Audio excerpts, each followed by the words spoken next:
Hi guys, and welcome to On the DL, episode 27. Today's episode is called Real Fake or Really Fake. I didn't screw it up. You know what? You did that perfectly, but now I need to go check if that's recording. Oh my god. All right. Sorry. I'm so sorry. I just had a panic. I'm like, uh-oh. No, it is. It is recording? Okay, cool. Well, he can edit that out. That's perfectly fine. Yeah. He can edit that. That's okay. We'll leave a little note there so we can edit it. Okay, so we'll pretend we'll keep going. So today is I think it's quite a controversial topic.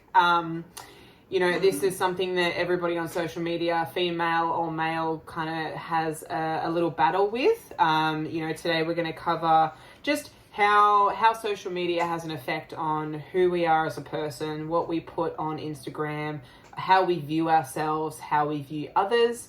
Everybody has an opinion and everybody is entitled to opinion, and I think it can affect people more than they realize.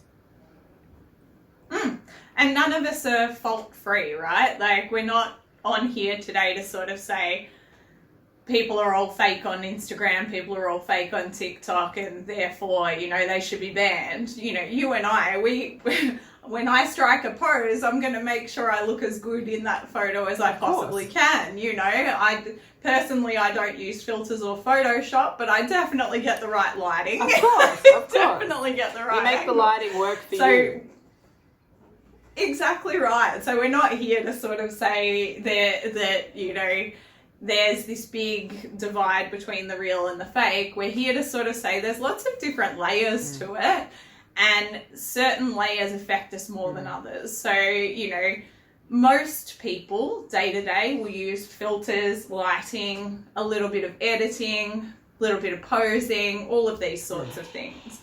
I think although it can have a slightly detrimental effect psychologically, because if you're constantly putting up these photos of yourself where you are tweaked and perfected, you're going to start to think that that's how you have to look in real life. And yes, that will definitely have an impact. Or if you're using the same filter over and over again and it makes your nose look smaller, or it makes your face look more chiseled, then you're probably going to start leaning towards doing your makeup that way, or looking at fillers, or da-da-da-da. I think it depends. I mean, if you get to a point where you can't upload a photo of you without a filter, like that gives you anxiety and that freaks you out, then you have an issue. I think even, I'm not someone who really wears a lot of makeup all the time. I mean, I like it. I just don't understand it. No.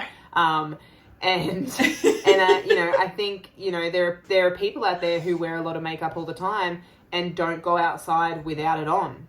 I think that's kind of like the same thing, like you've done this one image for so long and you build up this persona and this image of yourself that you can't dare to let anybody else see you not in that form. It's you no longer are accepting of yourself naturally, so you kind of got this image that you're allowed to have when you're at home and you're alone, and this different image that you're allowed to show to other people. I think I mentioned this to you once a long time ago, Dak, the first Arnold Classic that was ever in Australia. I remember going to the Arnold Classic and being really shocked at how different everyone looked to their social media profiles. And it was a bit of a reset in my brain. It was a bit of okay, all right, I got to understand that what I'm looking at on Instagram, what I'm looking at on Facebook, da-da-da-da-da, is what people want me to see, not what's really going on.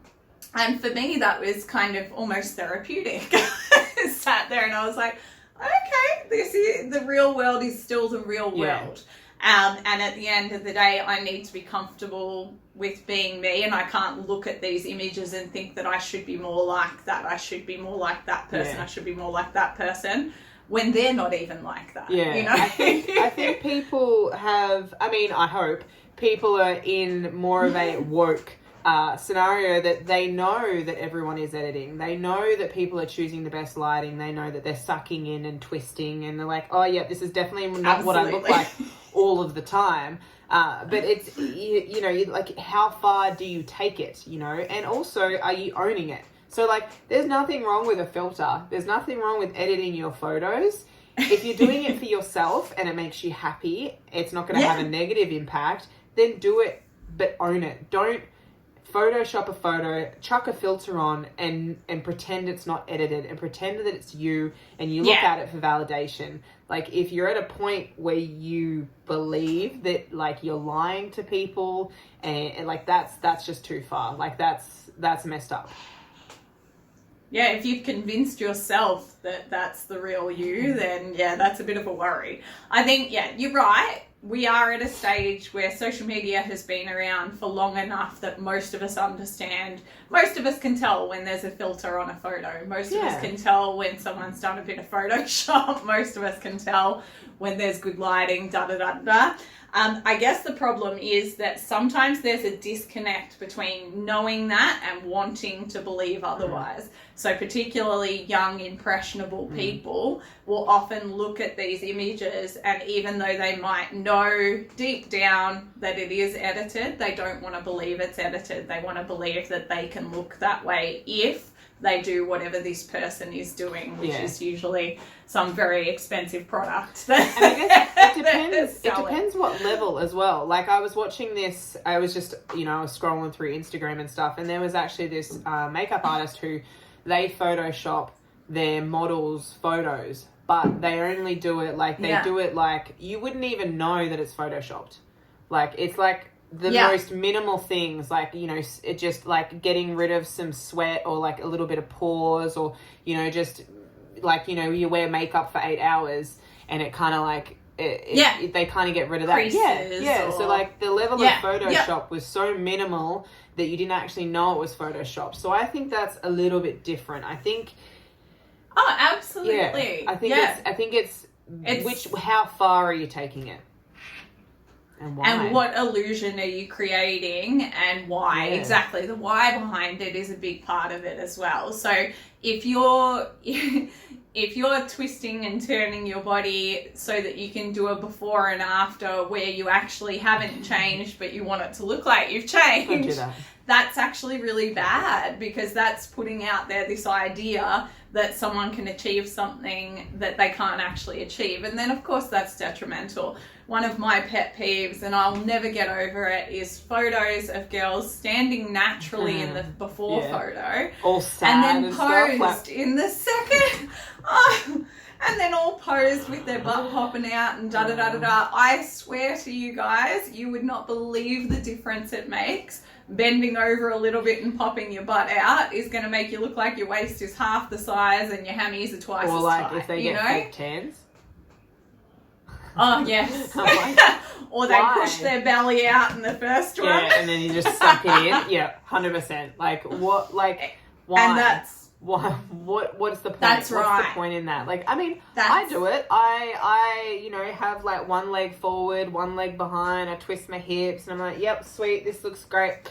But I do it because I know I look good, and I post it because I know I look good, and I'm showing off my best asset, which is my ass. But like, I know, I know that every other part of me is amazing as well. So I'm not doing it to hide that I have belly fat, because everybody fucking knows I do have belly fat, but it's just, you know, and also nice. But also if you go through your feed, Dak, there's one of you doing that pose, and then there's 10 of you bench pressing, squatting, well, not right now, but usually there's 10 of you bench pressing, squatting, da-da-da-da, in which case you're not thinking about how you're looking, you're thinking about how you're moving the bar, right? Which is very rarely pretty. Like if I only posted that one pose, then that may be an issue. But exactly.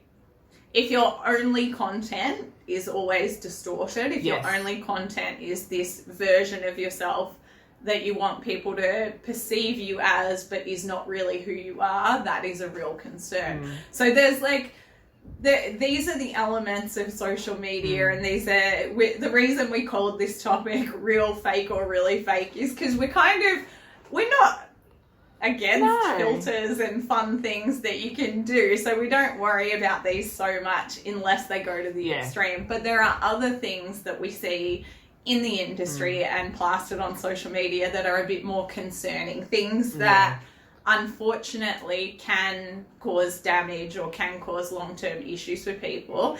And one of those things, and this is a very controversial topic, and we are not going to delve into particular types of PEDs in this, we're just going to talk about the social media side, but PED use in sports or in physique competitions where, you know, there's an obvious difference between somebody who is using PEDs, performance enhancing drugs, and someone who is not using them.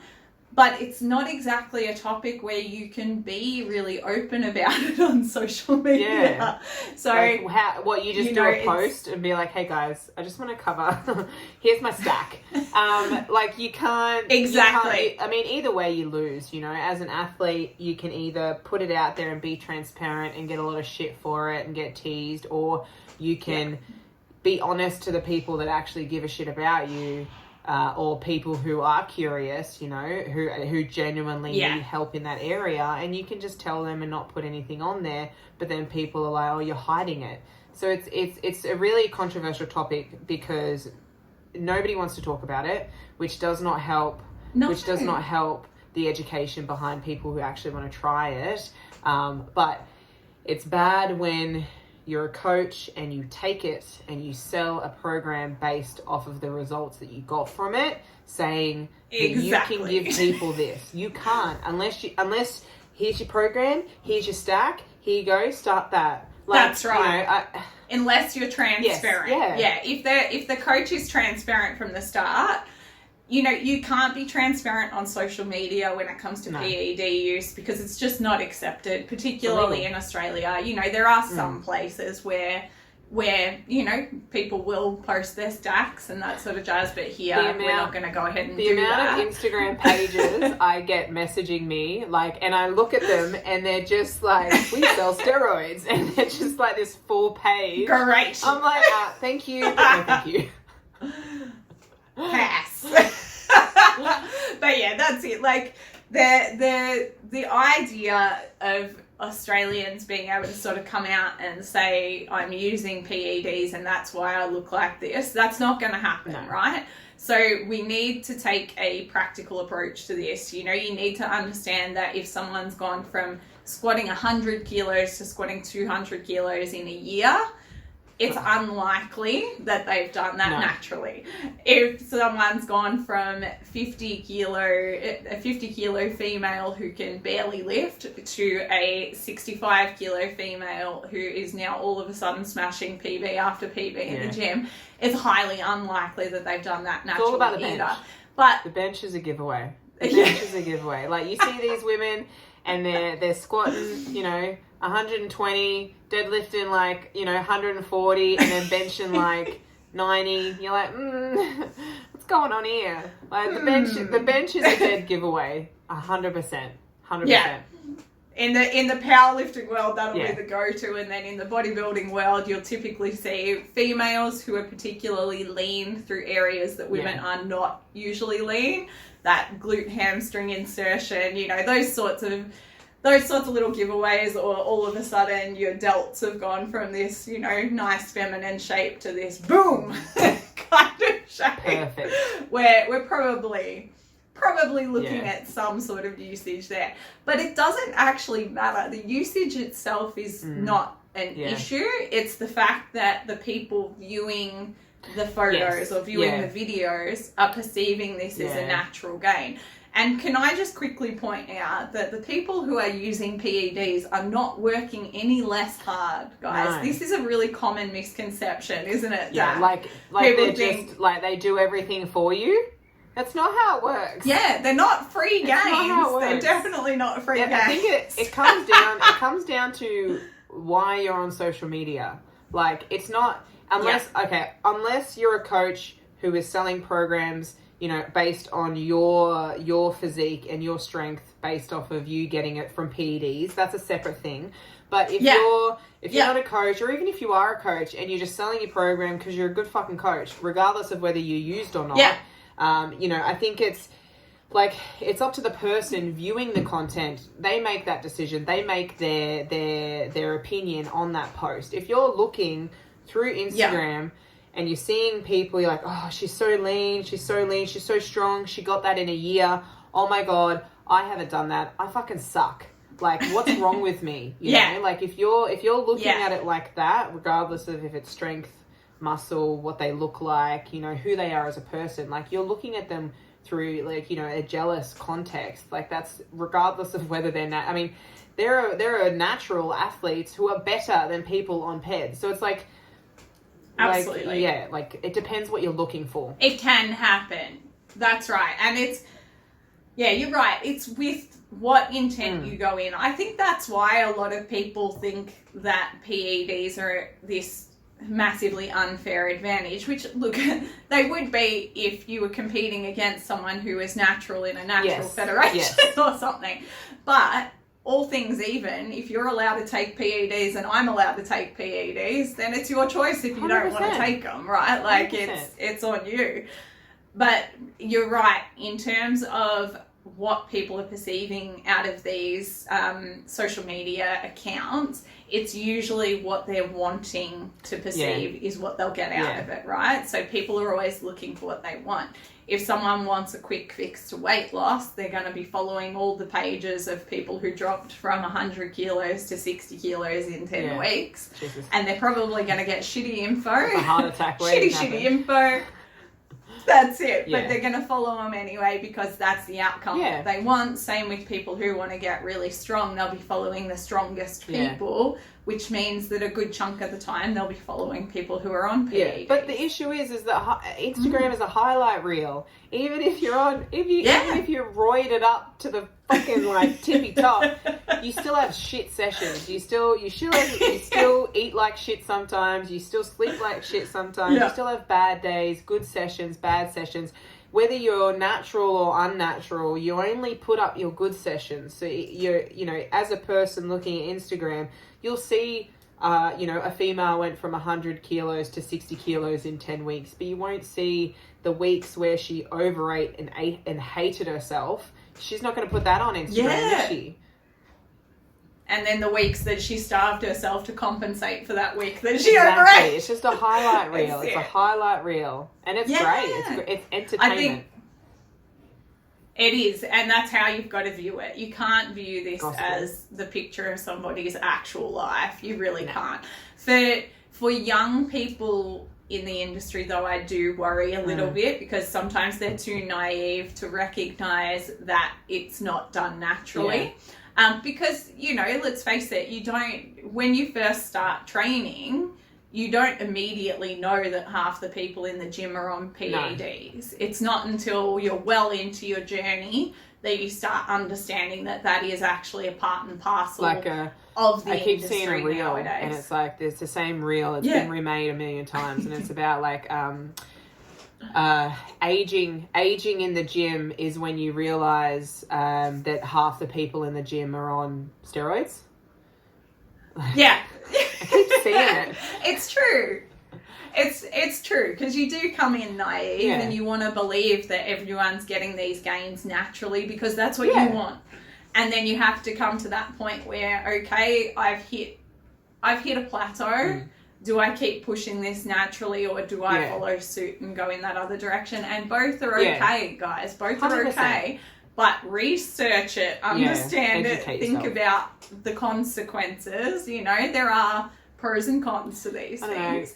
And then... Who cares? Like, really? Like, if somebody wants to do that and wants to take it to another level, whether they're doing it for aesthetic or strength or competition, regardless of their why, like, them doing what they want to do should not affect you so much that it takes you into a downward spiral, you know, whether it's on social media, whether they go to your gym and you just see them just progress so much further than you, that's their choice. That's their health.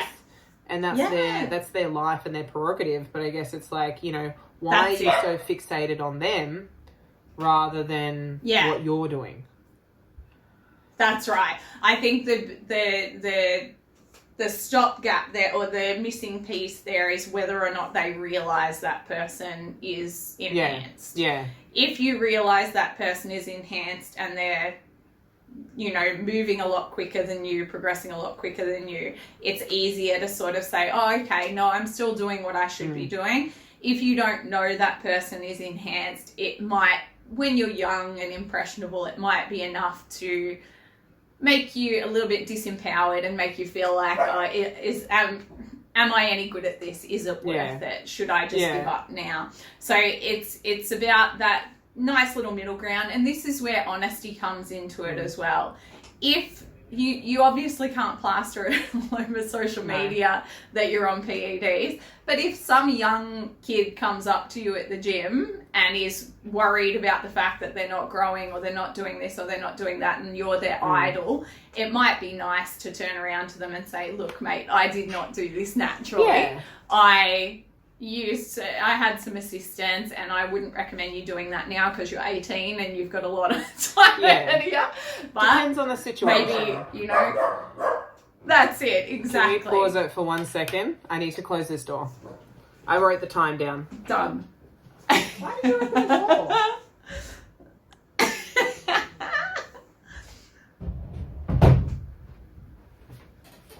Oh, that's too funny.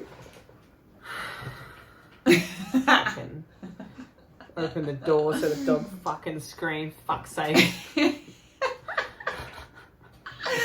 All right, you ready? I'm ready. I wrote the time down. So it's really... Oh, you're too cute. So it really does come down to the transparency of it all. If you, like you said right at the start, that if you're a coach and you're selling a program based on, you know, the fact that you can squat, bench and deadlift 300 kilos across on each lift, and you're not telling people that there's enhancement involved when you're selling them the program, that's probably a bit irresponsible, and you should probably take a look at what you're selling and what you're marketing. But if you're being honest about what people can achieve out of it, then there's really no onus on you, you know, if you're genuine and straight up about it. So PED use it's going to happen. It's going to happen in the fitness world, and people need to be aware of it, because you need to know how to set your benchmarks. If you're scrolling through Instagram and every physique that you're admiring is enhanced, you're going to have to come to a point where you decide whether or not you want that physique, right? Like, you can either follow suit and become enhanced and get that physique, or you're probably going to miss it a little bit. Same with strength, you know, you've just got to be realistic about these sorts of things. So, you know, we've got Instagram filters, which no real big thing. We've got this idealistic image and this chasing these strength gains that come from PEDs that are perceived as natural but aren't natural on social media. And then we've got the other end of the scale, which always makes you and I laugh. Speaking of realistic, what... I think this is our fave. Definitely our fave. If you are someone who has gone and had a BBL or a surgery to change your body, and now you are coming out with training programs or nutrition advice or nutrition programs, delete Instagram. Get off of it. No TikTok, no Instagram. You need to get off, because that is so dangerous. You do not deserve a platform. You really do not deserve a platform. And that's completely true, right? Like, it is 100% okay to have any of these procedures done, but own it. Absolutely own it, right? You'll be much more respected by people if you do. And it's such an interesting thing, isn't it? Like, I worked in the bodybuilding industry for a very, very long time, and almost every female client that I worked with ended up having a boob job. And the boob job does change the shape of the physique, right? So a bigger bust makes your waist look smaller, can help with symmetry, all of these sorts of things. So it creates this illusion that is then really saleable. And it's pushed on them in the bodybuilding community. In the bodybuilding community, that is literally what you're marked on. I think I told you once, Dak, one of my clients got off the stage and placed top 6 at Arnold Classic in Australia. And her two most important pieces of feedback were she's going to need a boob job if she wants to progress in the industry, and she needs to dye her hair because it looked dry when she was up on stage. And it is a sport that takes into account how people look. I mean, it's a subjective sport. It's all about how you look. It completely. Yeah. So it's something that people are going to do anything they can to work towards. And it's interesting because most people are in agreement that it's totally fine for people to have a boob job in this sport.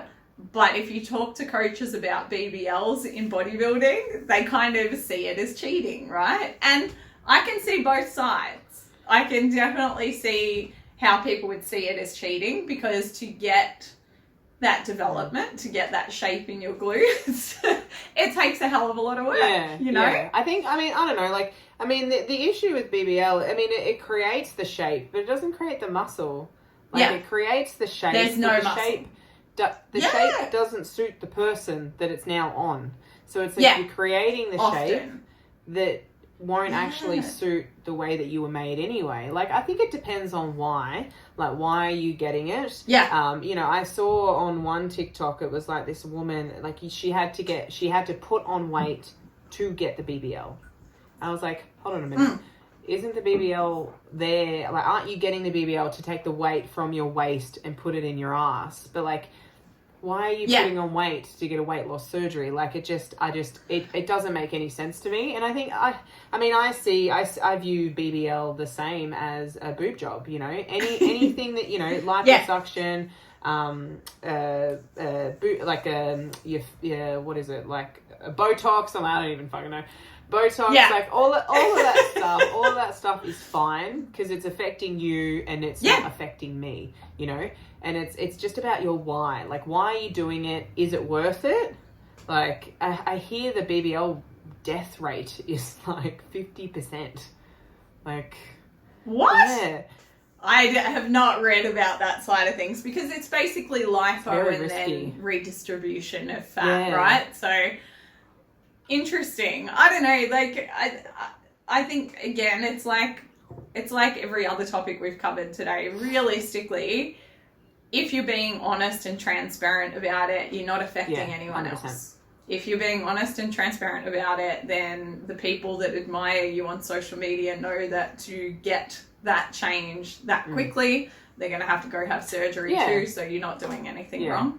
And you don't have to put it in your profile. Like, you don't have to say, hey, my name's Dakota and I have had a BBL and I'm on steroids. Like, you just can't sell things that aren't what you've done. Like, that's it. You can't say, here's my booty building program and have a before and after photo and not mention that you had a BBL. Yes, that's what we don't want. At the end of the day, it's your choice whether you get a BBL, but just don't make money off of it. Don't use it for profit to sell your nutrition or your training programs because you didn't do that. Don't use it. Yeah, don't use it for false profit. Yeah. Use it for profit if you want. If you want to make money off of an OnlyFans, go for it. Maybe the OnlyFans paid for your surgery. That's it. Yeah.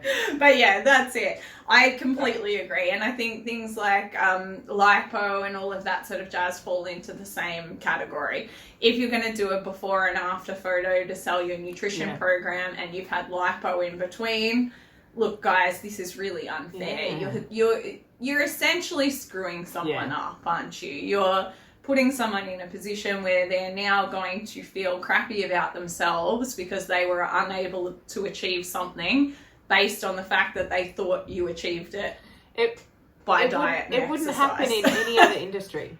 Like, it wouldn't happen in any other industry where you could say, you know, you go to the mechanic and they'd be like, yeah, I just fixed up this car, you know, I did all this stuff to it and it's perfect. and then they do nothing to your car, you'd be like, yep, sweet, on your way. Like, it doesn't happen in any other industry. Like, so why is it happening in this one?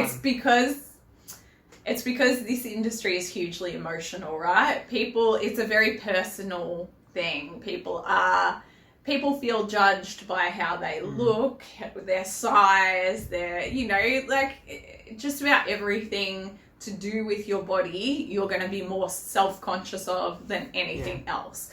It's just very personal, which means that you have an emotional attachment to just about everything involved. Yeah. So feeling embarrassed about having a BBL begs the question, why did you do it in the first place, right? 100%. Same with lipo, same with all of that sort of jazz. Like, if you're embarrassed and you want to keep it a secret, why are you doing it, babe? Why are you doing it? Exactly right. How is this serving you, and how is it serving anyone else? It's the same with enhanced lifters that lift in natural federations, or same goes for bodybuilding. There's no winning there, guys. Everyone knows. If you're enhanced, everyone knows. Even if they didn't though, like, how would you walk away feeling good about achieving when everyone else had done it naturally? Like, I don't know, it's a very interesting mindset that people have going into these things. But I think the bottom line of all of this is filters, PEDs, surgery. It doesn't matter what you get done. The honesty and the transparency behind it is the key to this not screwing up other people. And you do have a social responsibility to everyone else. I'm sorry. It's not as simple as, it's my Instagram, I can post what I want. If that was the case, imagine the crap that we would see up on social media. We need to be accountable for the things that we put out there. And if we stop being accountable for these things, imagine, just always put someone you care about or someone you love at the other end of it. So say, for instance, your sister fell for one of these scams and ended up really, really sick because she followed a program that someone put her on that's 1,000 calories a day, training 7 days a week to get this weight loss that she got naturally but actually got lipo, and your sister gets really, really sick. All right, all of a sudden you now have a personal investment in it, so you're going to be mad at that influencer. But prior to that, you probably didn't think twice about it. Now you do need to be accountable for the stuff that you put on the internet. And the unfortunate thing is there's no real regulation. No, there's no real regulation. But I think regardless of how big your platform is, it is still a platform. Yeah. Whether you have 500 followers or whether you have 60,000 followers, what you put up, somebody's going to see it. Somebody's going to see it, and you and it's happening in the nutrition industry as well. People just coming up with absolute bullshit, just clickbait, but I don't think people just don't realize the harm that it can do. Whether you're posting nutritional facts that you have no idea about, whether you're posting a before and after of someone who didn't follow the regular rules, like you just need to think about who's seeing my posts, but also the other way around, and go, okay, like, I'm looking at before and after photos and obsessing over them, and they're making me really unhappy with who I am as a person. You need to regulate what you're looking at. You are your environment. So if you're getting on Instagram and always getting off hating who you are, why are you on there? Completely. That's exactly right. Get off of it, or unfollow all of the people that make you feel that 100%. Way. Doing a cleanse every now and again on your social media is incredibly useful. Like you just said, you control what you're exposed to. So control the controllable, and make sure that the people that you are exposed to on social media are people you look up to for the right reason. 100%. Not because they've lost 50 kilos in 5 weeks. Exactly. So remember that you control who you follow, you control what you see on social media, you control how it makes you feel. Yeah. Don't let it fuck with you. Yeah, that's it. And from the other end, take responsibility for what you post. 100%. Awesome. Alrighty, guys. I think that's a great place for us to stop today. Done and dusted. Done and dusted. So yeah, remember, guys, take care in what you're posting, and also take care in what you're viewing. Both can be dangerous, but both can be really uplifting as well. Yeah, that's Awesome. it. Alrighty, guys, drop us any questions, any comments. If you're not already subscribed and followed and all the fun things that you do on YouTube and Instagram, and we will endeavour to keep bringing you quality content and honest content. Thanks, guys.